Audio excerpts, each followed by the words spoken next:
Is Morbius really that bad? Honestly, I've seen worse.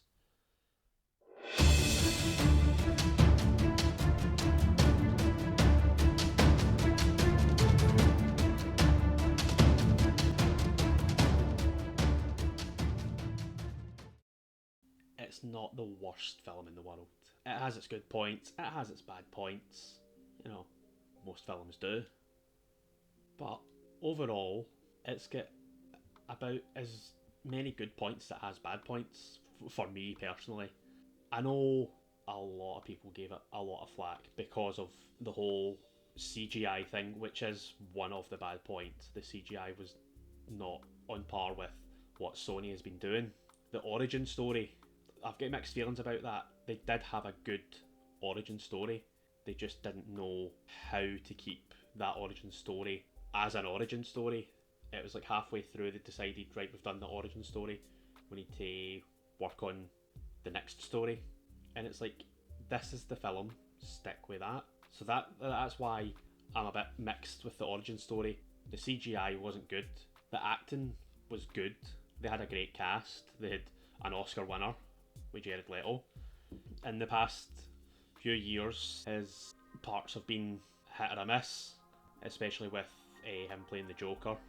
That was down to the directing and the writing of the character and how things were at the DC studios back then. Hopefully that's all going to change. The character development of Morbius, to me, it was really good. It followed the origin story of him. Jared Leto done a great performance as Morbius, as much as he could with the writing and the directing. Don't think they could have done much more with the character than what they did. Don't see how they're going to be able to do a sequel properly unless they flesh out the character more. I think they'd need another film to fully flesh out the character. Another thing was there was not enough emphasis on the villain.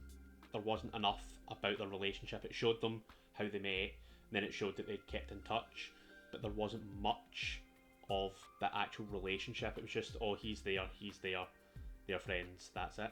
They needed to show more that they were good friends, they were best friends, basically family, and that they go through this change together, basically. And it's just how different they become.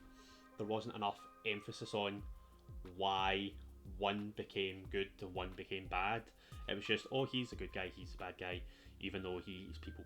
Sony have had a thing about showing friendships. They started it with Spider-Man, and they showed two characters who are friends can be enemies at the same time, just because of one thing changes them.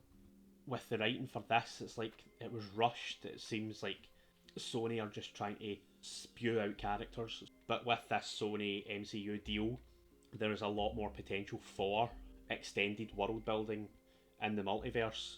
Sony can have their own films that link to the MCU but still are self-contained stories. It seems to be that they're trying to build something like the MCU inside the MCU because they're using Spider-Man characters essentially, but they're not using their Spider-Man characters properly. The only way that they're using the Spider-Man characters properly is into the Spider-Verse. Morbius could easily fit into that universe. He could be an up-and-coming villain in one of those stories. That is a series that could go for like another 3, 4, 5 films. I know with the animation it takes a long time to make these animation films, so Morbius would need to be introduced and then built up and built up, so it would be like the third or fourth or fifth film even. Another thing about Morbius was the world building. They just seemed to throw it out there. They didn't explain enough, I don't think. It was just, here we are, this is it. This is where he lives, this is that. But they don't explain why things were happening. They don't explain about their illness. It's just, oh, they've got this blood condition. It's quite lazy. It's just, right, oh, they're here. He goes there, he's there now. But why? other films, the villains and heroes always explain why they're doing this, why they're doing that, and they didn't do that enough in Morbius. They really needed some more emphasis on the actual world and the lore behind the Morbius character. It's like the pandemic came, and then everything got shut down, and then everything started coming back, and then it's like, right, we need to just push everything out, we need to do this, we need to do this, we need to do this. They just spent a wee bit more time, have built it up, and even that would have made it a bit more enjoyable and watchable. Another thing about Morbius was, where was the ending? There was like 3 different endings, throwing in characters that have showed up in the MCU and other Sony films. They don't show properly how these things happened. They use the Spider-Man No Way Home to put out that Adrian Toomes is now in this universe that doesn't have a Spider-Man, or does it have a Spider-Man? It doesn't say. It's like an end credit scene for the sake of, let's build a world, without showing you how we're building it. They don't know where they're wanting to take it. It's just they're throwing all these characters in now, and it's like, right, we'll have this, we'll have that. It's sort of a pet peeve of mine where they don't explain how or why things are happening, unless they were going to do it for a different film and then explain it then. But first you need to have the origin film, you need to have the character build up, the world building. You need to expand on all of that in this one film. It's been done, they've seen that it can be done. They've done it with different characters that not many people know of before. They've done it in 1998 with Blade. Very few people knew who Blade was, and then the film came out and people are like, oh my god, this is a comic book character. And then Blade comic book sales shot right up because they've done it properly.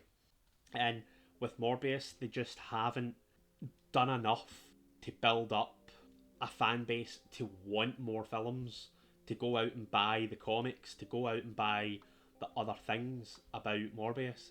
They've rushed something out and made an okay film that didn't really explain enough about anything. It was just, here he is, there he is, that's what happens, he's a vampire now. They just needed to take a bit more time to explain more things. If they explained more or showed where they were going to be going, hint at where they're going to be going, then it would have been a lot more enjoyable. There would have been something to look forward to. There wasn't anything really to look forward to. It was all blah blah blah, here we are, and now we're at the end, and that's the end, and then this is the end, and we're adding this character. And it's like they gave up on Morbius, just adding character, getting Michael Keaton in out of nowhere. So overall, I'd say it's about a 3 out of 10. I don't think it's a terrible film. The character development was really strong, but just not enough. They didn't develop the character enough. They didn't give Jared Leto enough time or scope with the character. Maybe watch it once if you're really intrigued. Don't just listen to what all the critics have said. Don't even just listen to what I've said. Watch it once if you're wanting your own opinion about it. So not the best, but not the worst.